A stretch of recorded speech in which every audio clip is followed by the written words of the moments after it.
told me when I started playing? Do cone drills, work on your ball mastery, do these skill routines, and yeah, I listened. I spent hours doing those drills. My feet got faster, sure. My touch improved, but when it came to real football, when I had to face defenders, none of that really mattered. You've probably been through the same. Hours of practice, but when it's time to beat your man, you freeze, you hesitate, because all those drills don't prepare you for the chaos of a real game. Here's the truth, doing drills helps, but they won't let you win your 1v1s effortlessly. You'll struggle, you'll overthink, you won't trust yourself. You've been told to focus on the wrong things, but I'm here to change that. In this video, I'm going to show you how to dribble with instinct, how to stop thinking and start playing naturally the way every pro footballer does. They don't plan every move, it just happens. It's pure instinct, and it's something you can learn. You don't need to memorize fancy skills. You don't need a step-by-step plan for every dribble. You need to unlock your natural, instinctive football. And by the end of this video, you'll know exactly how to do it. The number one way to improve your instincts in football is through small-sided games. Here's the thing.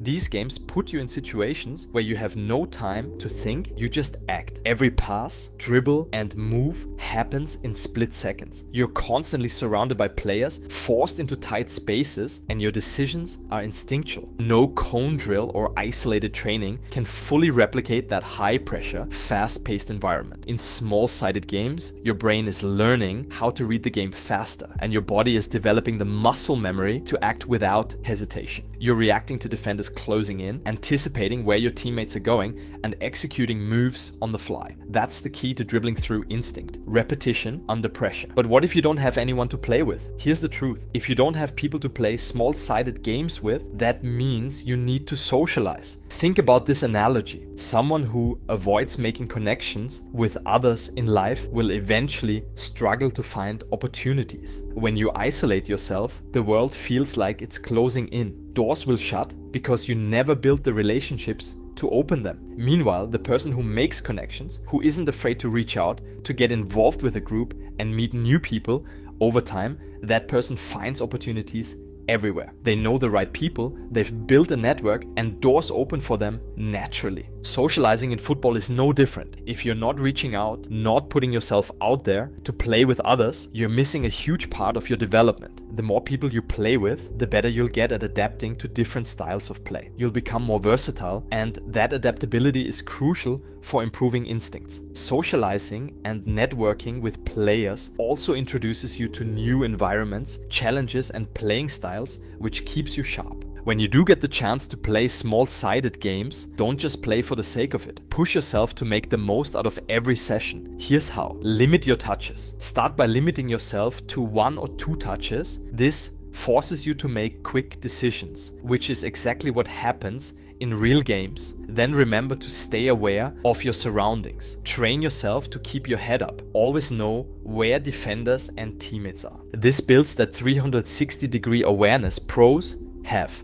Remember to try to use both feet. Small-sided games are perfect for improving weak foot usage. In tight situations, you don't always have the luxury of switching to your dominant foot, so practice making instinctual plays with both feet. And also remember to experiment with dribbling moves. Don't overthink it. Use small-sided games as your testing ground for new dribbling moves. When you're under pressure, your body will start to memorize patterns of movement, and those will come out in full-field games without you even having to think about them. The second key to improving your instincts in football is learning to play without overthinking, and that comes through repetition with the ball. You need to engage in free-flowing sessions where decision-making becomes automatic. You can do repetitive practice under pressure. Think about it like this. When you first learned how to pass, you consciously had to think about how hard to hit the ball, where your teammate was, and where the defenders were. But now you can probably make a simple pass without thinking at all. Why?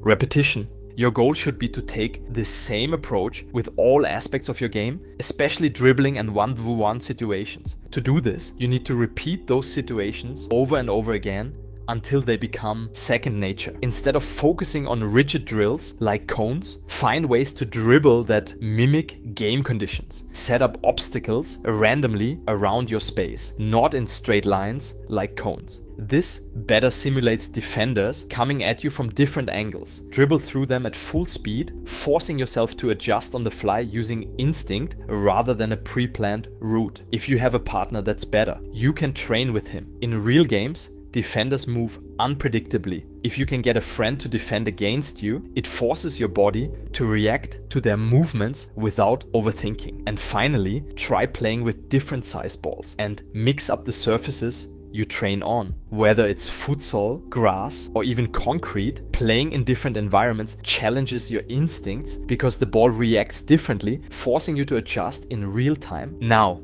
the real secret is that you need to let go of control. Let the game flow through you instead of trying to control every moment. The best players in the world aren't managing their thoughts during a game. They are reacting, playing naturally, and letting their instincts take over. This moment of flow is called flow state. If you are interested, I have a free ebook entirely written on flow state. Link in description. Now, the most important thing to play with instinct is just one thing: confidence. Confidence is the backbone of every move you make on the field. If you're not confident, even the simplest decisions can become a challenge. You hesitate, second guess, and the moment passes before you even realize it. But here's the thing.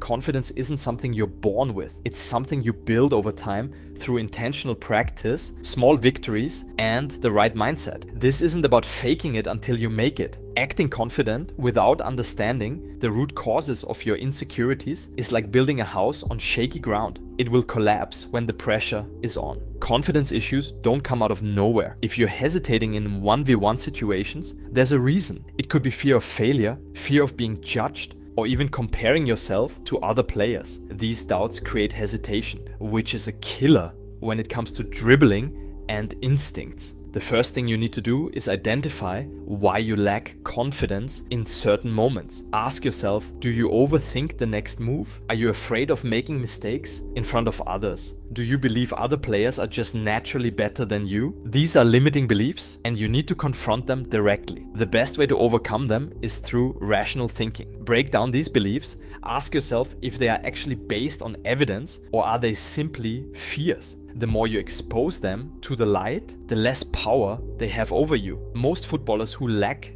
confidence are focused on results. They fear losing the ball, missing a pass, or messing up in front of their teammates. But real confidence isn't about avoiding mistakes, it's about how you handle them. Shift your focus from trying to be perfect to growing with each attempt. Each time you dribble or take on a defender, view it as a learning opportunity. Whether you succeed or fail, ask, what did I learn from this situation? How can I adjust my positioning or timing next time? This mindset frees you from the pressure of being perfect and allows you to play more naturally. Your instincts can only shine through if your mind is clear of fear. Confidence doesn't just live in the mind, it's also built through consistent, repetitive action. The more you dribble, the more confident you'll become. But here's the key. You need to put yourself in uncomfortable situations over and over again. Play against stronger and faster opponents. Force yourself into tight spaces during games, even if it feels risky. The more times you successfully navigate tough situations, the more you'll start to trust your instincts. Confidence doesn't come from winning every battle, but from knowing you've been in difficult spots before and handled them. Make sure you're also working on your technical abilities, because skill builds confidence. The better your ball control and dribbling skills, the more naturally you'll react in game situations.